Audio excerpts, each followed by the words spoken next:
Olá, louvado seja nosso Senhor Jesus Cristo, para sempre seja louvado. Glória ao Pai, ao Filho e ao Espírito Santo, como era no princípio, agora e sempre. Amém. Queridos irmãos e irmãs, paroquianos da nossa paróquia, Nossa Senhora da Abadia, Lagoa da Confusão, Diocese de Cristalândia, graça e paz. Que Deus abençoe todos nós. Dia 2 de março de 2023, nessa quinta-feira, primeira semana da Quaresma. O evangelho que vem até nós é tirado de Mateus, capítulo 7, versículos de 7 a 12. O Senhor esteja convosco, Ele está no meio de nós. Proclamação do evangelho de Jesus Cristo, segundo Mateus. Glória a vós, Senhor. Naquele tempo disse Jesus a seus discípulos: Pedi e vos será dado, procurai e achareis, batei a porta e vos será aberta. Pois todo aquele que pede, recebe, quem procura, encontra, e a quem bate, a porta será aberta. Quem de vós dá ao filho uma pedra quando ele pede um pão? Ou lhe dará uma cobra quando ele pede um peixe? Ora, se vós que sois maus sabeis dar coisas boas a vossos filhos, quanto mais vosso Pai que está nos céus dará coisas boas aos que lhe pedirem. Tudo quanto quereis que os outros vos façam, fazei também a eles. Nisto consiste a lei e os profetas. Palavra da salvação. Glória a vós, Senhor.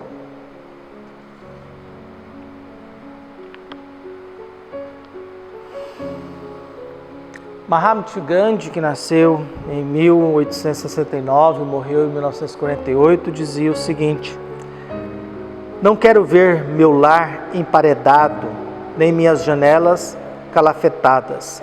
Quero sentir as culturas de todas as terras circulando nele em máxima liberdade. Repugna-me, porém, que o sopro de algumas delas me desloque das raízes. Minha religião não é o credo da clausura. Portanto, em seu seio, a mais humilde das criaturas de Deus, mas é impermeável a toda a arrogância e a todo o preconceito, seja ele de raça, religião e de cor. Nosso querido Mahatma Gandhi. É bonito a gente ver essas coisas que ele nos diz de uma religião na qual a gente não é de clausura, mas nós somos de cultura. E ter uma religião de cultura significa abrir-se à manifestação de várias pessoas dentro do seu mundo, tendo sempre como certeza o bem do próximo, a liberdade que nos ajuda a encontrar Deus, até porque Deus não é uma propriedade de uma religião, Deus não é um objeto de uma religião na qual eu uso dele para, em benefício próprio, construir minha estrutura. Deus é muito maior. A religião e a igreja são um presente que Deus nos dá para facilitar e nos ajudar a encontrar um caminho em direção a Ele. Encontrar um caminho em direção a Ele. E o evangelho de hoje está no contexto de oração, faz parte aí do discurso do Sermão da Montanha, que é capítulo 5, 6 e 7 de Mateus. E agora Jesus vai dando algumas orientações sobre a conduta de quem reza e de quem quer encontrar com Deus. E as coisas são, e ele fala isso para os seus discípulos: Pedi e vos será dado. Procurai e achareis. Batei e a porta vos será aberta. Pois todo aquele que pede, recebe, que procura, encontra, e a quem bate a porta é aberta. Pedir, procurar e bater a porta. Pedir é manifestar um desejo, apresentar algo, entendeu? Expressar diante de algo que me falta e que eu preciso que alguém me dê. Eu peço uma carona porque eu preciso ir em algum lugar, porque eu não consigo ir lá sozinho sem isso. Eu peço comida porque eu estou com fome e eu não tenho condições de comprar. Eu peço alguma coisa porque isso me falta e eu não tenho condições sozinho, eu preciso de que alguém me ajude. Procurar é buscar alguma coisa. Perdi um objeto e saio procurando porque aquilo me falta. Eu procuro aquilo que me falta. Eu procuro aquilo que eu perdi. Eu procuro aquilo que eu não tenho. Bater a porta significa buscar um lugar, buscar um aconchego. Geralmente porta de cadeia e porta de escola são portas feitas para ninguém sair. E as outras portas são feitas para que ninguém entre. Existe essa dimensão. O manicômio também eram portas feitas para ninguém sair. Então, as portas de presídio, porta de manicômio, porta de escola, são portas construídas para ninguém sair. As outras portas são para que ninguém entre. E ao bater significa que eu quero entrar. Eu quero entrar. O que Jesus está querendo dizer isso para os seus discípulos? Olha, presta atenção no que vocês buscam. Porque também isso não é somente algo de uma conquista, mas também pode ser um alerta. Cuidado com o que você às vezes está procurando. Cuidado com aquilo que às vezes você está pedindo. E cuidado com as portas que você anda batendo. Cuidado com as portas que você anda batendo. Viu? E ele faz até uma comparação. Vocês que são maus, lembra-se que logo em seguida Jesus tinha chamado uma geração má, que pede um sinal para ele. E aí ele diz, vocês são ruins, vocês oferecem coisas boas para os seus filhos. Quanto mais Deus, que é bom. E essa comparação é muito interessante, que por mais que o cara seja ruim, um bandido, por exemplo, ele protege a sua família. Um mafioso, que não tem problema de mandar matar quem passa pelo caminho dele, ele protege a sua família.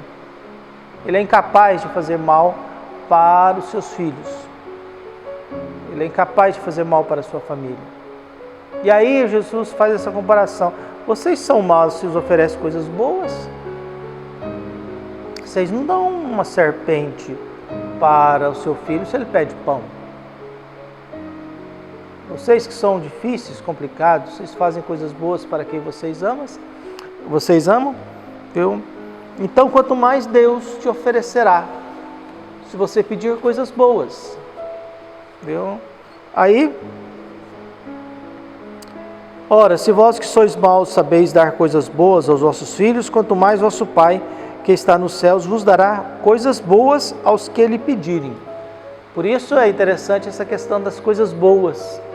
As coisas boas significa pedir coisas boas para Deus. Pedir a Deus que me ofereça coisas boas.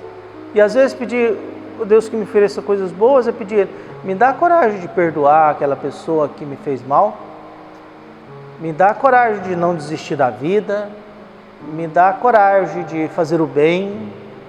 Me dá coragem de não me cansar. Me dá coragem de rezar mais, de servir mais, de colaborar mais. E aí o nosso pedido acaba girando em torno disso. E talvez, a frase mais importante e aquela que é fundamental na história da humanidade se encontra aqui. Tudo quanto quereis que os outros vos façam, fazei também a eles. Nisso consiste a lei e os profetas. Tudo que quereis que os outros vos façam, fazei também a eles. Essa é a regra moral da nossa conduta. Se a gente quer se perguntar como se comportar, a gente tem que lembrar disso. Faça ao próximo aquilo que você quer que faça a você. É isso que é a nossa conduta moral. Se você quer ser respeitado, respeite o outro. Se você quer um trânsito melhor, se comporte melhor nele. Se você quer ser bem tratado, trate bem o outro. Principalmente aquele que lava o banheiro público, que você entra lá e suja, indo para suas férias, não sei para onde. É igual que a gente sempre se pergunta, se eu quero ser um bom padre, eu também tenho que tratar bem os meus paroquianos, porque se eu não os trato bem, eles também não têm obrigação de me tratar bem. A gente vive nessa cidade, vive nesse município, e às vezes é muito complicado e angustiante para mim, como padre, de me encontrar com uma estrutura de igreja e muito diferente do mundo que nós vivemos. A pessoa, depois de certa idade, só pode batizar se tiver matriculado na catequese. Mas não existe catequese nos assentamentos, não existe catequese na Ilha do Bananal, não existe catequese na zona rural, e aí eu vou cobrar dessa pessoa algo que a gente não oferece. O pecado não são deles, o pecado é nosso. Quando nós criamos normas para servir a um determinado grupo de pessoas dentro da igreja e fechamos as portas para aqueles que não se enquadram naquilo que são nossas exigências, naquilo que são nossas estruturas de formação universitária ou de formação intelectual dentro da igreja que nós vivemos. E às vezes o trem é mais complicado ainda, porque as pessoas vivem num mundo tão pequeno e tão simples e com tanta desinformação que você vai celebrar em certos lugares e você fica pensando, esse povo não teve nada na vida. Eles sabem rezar o terço, rezar a Ave Maria, Pai Nosso, mas não teve nenhuma formação. Como é que eu vou cobrar deles algo que a igreja nunca ofereceu, que a igreja nunca foi presença nela? Por isso que Deus nos dê um coração bom, capaz de amar e perdoar sempre, nos proteja sempre, ilumine o nosso coração e nos ajude a perseverar. E que a gente guarde essa orientação, viu? Você viva construindo o mundo que você gostaria que existisse. Viu? É o que dizia alguém aí. Como é que vai ser o futuro? Depende do futuro que você vai construir, né?